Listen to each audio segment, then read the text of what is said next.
Hello friends, जय श्री कृष्णा, राधे राधे। मैं नेहा स्वागत करती हूँ आपका स्टडी एंड आर्ट चैनल में। आज हम बात करेंगे कि सुख क्या है और सुख को कैसे प्राप्त करें। हर इंसान सुख के लिए सारे काम करता है, सुख के लिए त्याग करता है, सुख के लिए धर्म कर्म करता है, सुख के लिए ही बहुत कड़ी मेहनत करके किसी पद पर प्राप्त करना चाहता है, अपने आप को उपस्थित करना चाहता है। सुख के लिए ही मान सम्मान बड़ाई अर्जन करने के लिए वो धन कमाता है। तो सुख है क्या, सुख कैसे प्राप्त हो। सदग्रंथों में बताया गया था, जीवन का कर्तव्य नामक एक पुस्तक है, उसमें बहुत अच्छा सुख का वर्णन किया गया है। तो सुख क्या है। सांसारिक मनुष्यों की परिभाषा में जो मन को और इंद्रियों को अनुकूल जान पड़ता है, उनको सुख देता है, उनको अच्छा लगता है, वह सुख है। जो मन के अनुकूल नहीं है, प्रतिकूल है, वह दुख है। ये तो साधारण सी भाषा है अविज्ञानी लोगों की। रोटी कपड़ा मकान सवारी खेत जमीन जायदाद पद उपलब्धि प्रतिष्ठा मान, ये सभी इन सभी में सुख का अंश तो है, किंतु यह सभी सुख नहीं है। सुख लालसा, जितना हम इन चीज़ों को प्राप्त करते हैं हमारे अंदर उतनी लालसा उतनी चाहना बढ़ती है। सुख इनसे नहीं बढ़ता है। सुख केवल भगवत चिंतन में ज्ञान में ही प्राप्त होता है। ज्ञानी मनुष्यों का सुख उनकी मन की इंद्रियों की नियंत्रण में है। भगवत चिंतन करने वाले मनुष्यों का सुख आत्मचिंतन में, भगवान का चिंतन करने में है। और उस चिंतन की वर्णन भी नहीं किया जा सकता। जिस प्रकार एक गूंगा मनुष्य आम को खाता है और मीठे उस आम रस का वर्णन नहीं कर सकता है, ठीक ऐसे ही तुलसीदास जी कहते हैं कि सुख का वर्णन नहीं किया जा सकता है। जब हम तृष्णा लोभ ममता और चाह को त्याग देते हैं तभी हमें शांति प्राप्त होती है और वही सुख होता है। एक चीज़ को पाकर के दूसरे चीज़ के पीछे भागना, यह सुख नहीं है। ऐसा अनुभव होता है कि हमने एक चीज़ प्राप्त कर ली, हम सुखी हो गए, लेकिन थोड़े समय बाद हम चाहेंगे कि हमें अमुक वस्तु और प्राप्त हो। दूसरी वस्तु प्राप्त होने के बाद हम मेहनत करेंगे, उसको प्राप्त भी कर लेंगे, फिर लगेगा अब हमें ये वस्तु प्राप्त हो तो हम सुखी हो जाएं। इस तरह से मनुष्य संपूर्ण जीवन काल में दौड़ता रहता है, भागता रहता है, किंतु वह सुख को प्राप्त नहीं कर सकता। जैसे सोया हुआ मनुष्य सुख का अनुभव करता है, आलस में पड़ा हुआ मनुष्य भी सुख का अनुभव करता है। गंदगी में पड़े हुए पशु पक्षी अपने आप को सुख का अनुभव करते हैं, सुख उनमें नहीं है। एक सोते हुए से एक जागृत अवस्था में मनुष्य अधिक सुख का अनुभव करता है। सचेत अवस्था में मनुष्य अपने समय को संवार करके, अपने जीवन को संवार करके सुख का अनुभव करता है। और एक मनुष्य अपनी खुशी को चाह करके, अपनी खुशी से बढ़कर जब वो दूसरों को सुख देता है, निष्काम भाव से शांति देता है, प्रसन्नता देता है, तो उस मनुष्य को अलग ही सुख की प्राप्ति होती है। सुख असल में बड़े बड़े ग्रंथों में ज्ञानियों ने बताया है, सुख ज्ञान में है, सुख ममता के त्याग में है, सुख लालसा सुख चाह के त्याग में है। पृथ्वी पर जितना भी धान्य चावल गेहूँ स्वर्ण पशु पक्षी स्त्रियां और सारी उपभोग की वस्तु किसी एक मनुष्य को भी दे दी जाए तब भी वह सुख ही नहीं हो सकता है, ऐसा गीता में कहा गया है। किंतु जब मनुष्य अपनी लालसा अपनी चाह कर त्याग करके दूसरों को देने की भावना धारण करता है, निष्काम भाव से सेवा करता है, तो उसे अंतःकरण में जो सुख प्राप्त होता है वह त्याग तृप्ति का सुख लालसाओं और कामना प्राप्ति से सुख से कहीं अधिक बड़ा होता है। सुख को प्राप्त करने का उपाय है चिन्मय परमात्मा की प्राप्ति। हम उनकी प्राप्ति कैसे करें, उसके लिए हमें धर्म और लक्ष्य का सहारा लेना पड़ेगा। जब हम धर्म और लक्ष्य का सहारा लेते हुए, न्याय का आचरण करते हुए, अपने कर्मों को सही बरतते हुए, उचित अनुचित का ध्यान करते हुए, लोक नीति शास्त्र नीति का ध्यान करते हुए, पालन करते हुए अपने समय का सदुपयोग करते हैं, तो निश्चित रूप से हमें सुख प्राप्त होगा। एक बार द्रौपदी जी ने युधिष्ठिर जी से पूछा, स्वामी आप निरंतर धर्म का पालन करते हैं, फिर आपको सुख प्राप्त क्यों नहीं होता? आपको तो कहीं वनवास, कहीं पीड़ा दुर्योधन देता रहता है, और दुर्योधन कभी भी धर्म का पालन नहीं करता है, फिर भी वह सुखी है, राजमहलों में निवास कर रहा है। इसका क्या कारण है? तब युधिष्ठिर जी ने कहा, द्रौपदी, धर्म का पालन सुख के लिए नहीं किया जाता, धर्म स्वयं सुख है।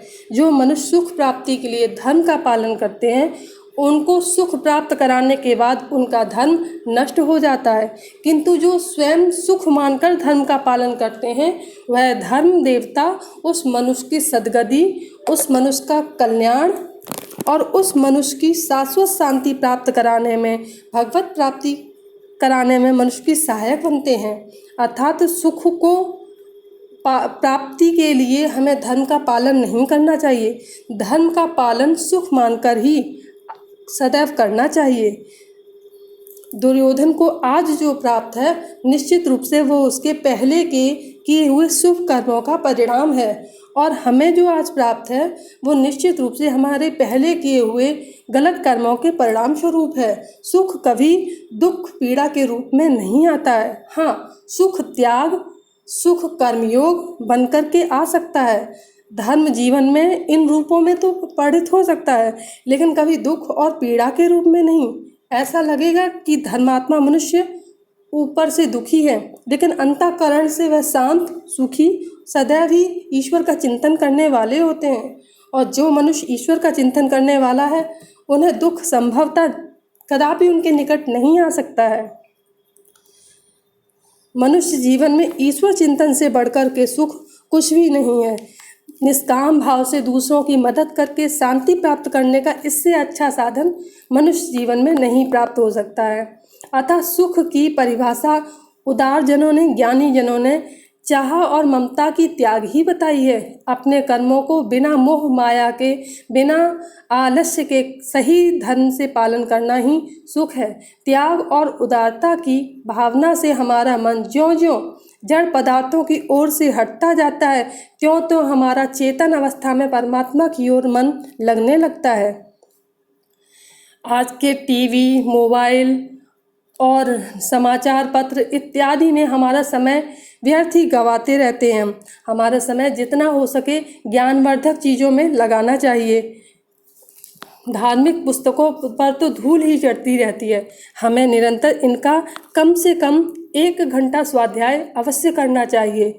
यह महान ज्ञानियों की पुस्तक हमें जीवन की दिशा संवारने में हमारी सहायक होती हैं। सुख है हमारे हृदय की उदारता में, सुख है वस्तुओं के त्याग में। जब संसार में हर मनुष्य कुछ भी प्राप्ति हमें ना हो, बदले में हमें कुछ प्राप्त ना हो, और निस्वार्थ भाव से दूसरों की सहायता और सेवा करता है, तो उसको सुख की प्राप्ति अवश्य होती है। चाह गई चिंता मिटी, मनवा बेपरवाह, जिसको कछु न चाहिए सोई शहंशाह। किसी कवि ने क्या सुंदर वर्णन किया है। यह बात तो सिद्ध है कि पदार्थों के अभाव में दुख नहीं है, दुख है पदार्थों के अभाव के अनुभव में। हम जैसा अनुभव करते हैं, हमें वैसा ही सुख और दुख प्राप्त होता है। अतः अभाव का अनुभव ही दुख कहा गया है। अंतःकरण की जलन मिटाकर मनुष्य सुखी हो सकता है, और धनी मनुष्य भी यदि अंतःकरण में द्वेष भावना, समानता की भावना ना रखता है, परहित की भावना नहीं रखता है, तो कितना भी धन क्यों ना हो, वह भी अपने आप को निरंतर अभाव युक्त ही अनुभव करेगा, और यह अभाव ही उसके दुख का कारण होगा। एक बहुत अच्छा प्रसंग आता है। एक राजा था, वह बहुत ही धनवान था, और उसे कोई भी समस्या नहीं थी, फिर भी वह दुखी था। एक बार एक राज ऋषि उसके राज्य में आए। उसने उन्हें बुलाया और उनसे प्रश्न पूछा, महाराज, मेरे दुख और चिंता का आप निवारण कीजिए, मैं बहुत दुखी रहता हूँ। रानी ने भी कहा, महाराज आप कृपा कीजिए, मेरे पति भोजन नहीं करते हैं, निरंतर चिंता में बने रहते हैं। महाराज ने पूछा, हे राजन, तुम्हारे दुख का क्या कारण है? ईश्वर ने तुम्हें धन धान संपन्न किया है, तुम्हें कोई भी चिंता नहीं है, पुत्रादि भी हैं, फिर क्या पीड़ा है? तो उस राजा ने कहा, भगवान, मुझे पता है मेरे पास इतना धन है कि मेरी एक नहीं आगे की 10 पीढ़ियां बिना कर्म किए आराम से भोजन कर सकती हैं, सुखों की भोग कर सकती हैं, मेरे पास इतना धन है।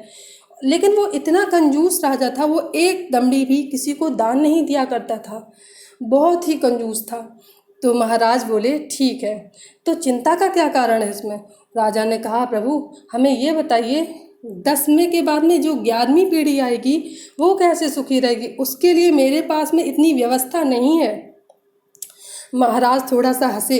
ईश्वर महाराज ने कहा कि ठीक है, तुम एक काम करो, यहाँ से 2 गेहूं की बोरी भरो और प्रातः काल उठ करके आपके ही राज्य में एक बूढ़ी बुढ़िया रहती है, उन बूढ़ी माता के पास में जाओ और ये गेहूं की 2 बोरियां उनको आप दान कर देना, इससे तुम्हारे सारा दुख दूर हो जाएगा। हाँ, ऋषि ने कहा लेकिन तुम उन बुढ़िया माता के द्वार तक पैदल चलते हुए जाओगे और तुम्हारे 10वें के बाद में 11वें वंश की व्यवस्था भी ईश्वर इस दान के प्रताप से कर देंगे। राजा इस बात को सहज स्वीकार कर लेता है और रात्रि भर जाकर सुबह जल्दी उठने की प्रतीक्षा करता हुआ सुबह जल्दी जागता है और स्नान आदि करके 2 बोरियां हाथ में लेकर के बुढ़िया माता के घर की ओर प्रस्थान करता है। जब राजा माता के द्वारे पहुंचता है तो वो देखता है कि बहुत ही वे गरीब हैं और उनके घर के आगे ही एक चरखा रखा हुआ है आंगन में। वह गया और माता को प्रणाम करके उन्हें दोनों बोरी दान करने लगता है। तो बुढ़िया माता बोलती हे राजन, आप हमारे द्वार पर कैसे आए हैं? राजा बोले ये दोनों बोरियां हम आपके लिए दान लेकर आए हैं। आपको जो ये गेहूं दिए गए हैं, वर्ष भर आपको कोई भी कार्य करने की आवश्यकता नहीं पड़ेगी। बुढ़िया माता ने पहले राजा को जल पिलाया, तदुपरांत कहा कि हे राजन, मैं आपके ये दान को अस्वीकार करती हूँ, मैं इसे नहीं ले सकती हूँ। राजा ने कारण पूछा और वह बहुत ही आश्चर्यचकित हो गया। माता ने कहा कि मैं अपने भाग्य का ही खाती हूँ, इससे अधिक मैं नहीं ले सकती हूँ। ये चरखा देख रहे हो, मैं रोज़ इस चरखे का सूत काटती हूँ और इस सूत को बेचकर जो मुझे एक आना मिलता है उससे उसी को खर्च करके मैं एक रोटी बनाती हूँ गेहूँ खरीद कर, और उस रोटी पर मेरा अधिकार होता है। किंतु रात्रि में मैं दीपक नहीं जला पाई, मेरा तेल खत्म हो गया था। तभी किसी अन्य राज्य से आए हुए राजकुमार का विवाह की बारात निकल रही थी। उस बारात की रोशनी में मैंने यह सूत काटा है और इस सूत को काटने से जो मुझे धन प्राप्त हुआ है उससे मैंने एक रोटी निर्मित की है, लेकिन उस रोटी पर पूरा मेरा अधिकार नहीं है क्योंकि मैंने अपने दीपक को नहीं जलाया था। यह मैंने बारात की रोशनी में सूत को काटा था, अतः आधा रोटी पर मेरा अधिकार है क्योंकि उस पर मेहनत मैंने की थी, और आधा रोटी जो रोशनी उसके बारात के प्रकाश से आई थी उसमें काटी गई थी, इसलिए उस सूत के काटने पर मेरा अधिकार नहीं है। अतः यह आधी रोटी मैं आपको देती हूँ, आप इसे ग्रहण करें। राजा यह बात जानकर बड़ा आश्चर्यचकित हुआ कि इतनी दरिद्री अवस्था में होने पर भी वह बुढ़िया माता अपने भाग्य का खाती हैं, अपने कर्म का खाती हैं। तब राजा को यह भान हुआ, मैं तो व्यर्थ ही अपने 11वें 12वें वंशजों की चिंता कर रहा हूँ, वह भी अपने ही भाग्य का खाएंगे, और ये मैं क्या कर रहा हूँ? संपूर्ण जीवन मैंने कोई भी दान पुण्य धर्म कर्म नहीं किया, यह तो मेरे पूर्व जन्म के कर्म थे जिससे मैं राजा बना। इस जन्म में मैं क्या कर रहा हूँ? अतः वह भी धर्म कर्मों में लग गया, उसकी बुद्धि सुषुप्त अवस्था से जागृत अवस्था में आ गई। यही प्रभाव है संतों का। जब संतों की कृपा से, भगवत कृपा से हमारी बुद्धि जागृत अवस्था में आ जाती है, और जब जागृत अवस्था में आ जाती तो हमारे कर्म भी गलत दिशा से सही दिशा में होने लगते हैं। हमारे मन से ममता चाह अपने आप छूट जाती है जब हम धर्म कर्म में आगे बढ़ते हैं। इसीलिए सुख का साधन केवल धर्म ही है। सुख का साधन केवल चाह ममता का त्याग करके अपने कर्म को कर्म योग बनाने में है। तो ये तो रही सुख की व्याख्या। अब बात आती है कि भगवत प्राप्ति में कई विचार उपलब्ध हो जाते हैं। कुछ तो कहते हैं कि धर्म ग्रंथों में सबसे बड़ा ग्रंथ अमुक श्रीमद् भागवत है, गीता है। कोई कहता है कि रामायण जैसा कोई ग्रंथ नहीं, तो इसकी परवाह ना करें। कोई कहता है कि तीर्थों में सबसे महान तीर्थ गंगा है, कोई कहता है कि पुष्कर है, तो कोई कहने लगता है कि सबसे महान भगवान इष्ट तो भगवान राम हैं, तो कोई भगवान श्री कृष्ण को या शिव जी को श्रेष्ठ कहता है। इन चक्रों में भगवत पुरुषों को नहीं पढ़ना चाहिए। भक्तों को, धर्मनिष्ठ पुरुषों को केवल सब नाम रूपों में एक ही ईश्वर को देखना चाहिए। हमेशा उसके मन में जैसा भाव आए, जिसे श्रेष्ठ समझे उसी को साधे। सच तो यह है कि एक के साधने से ही सब सधते हैं, अतः अपने विश्वास को डगमगाना नहीं चाहिए। अपने विश्वास को पूर्ण रूप से एक जगह केंद्रित करना चाहिए। ईश्वर विश्वास में है, ना कि कई नामों में है। ईश्वर हमारे भाव में है, हमारे ध्यान में है, हमारे ध्येय में है। हमारा मन जहाँ होता है स्थिर, वहीं ईश्वर है, वहीं प्रकाश है। हमें अन्य बातों में नहीं उलझना चाहिए और हमें अपने मनुष्य जीवन को सार्थक बनाने हेतु अपने समय पर, अपने लक्ष्यों पर, अपने कर्मों पर ध्यान देते हुए निरंतर आगे बढ़ना चाहिए। आपको आई होप ये वीडियो अच्छी लगी होगी। आपका बहुत बहुत धन्यवाद देखने के लिए। जय श्री राधा कृष्ण। हरे कृष्ण कृष्ण कृष्ण हरे हरे, हरे राम राम राम हरे हरे।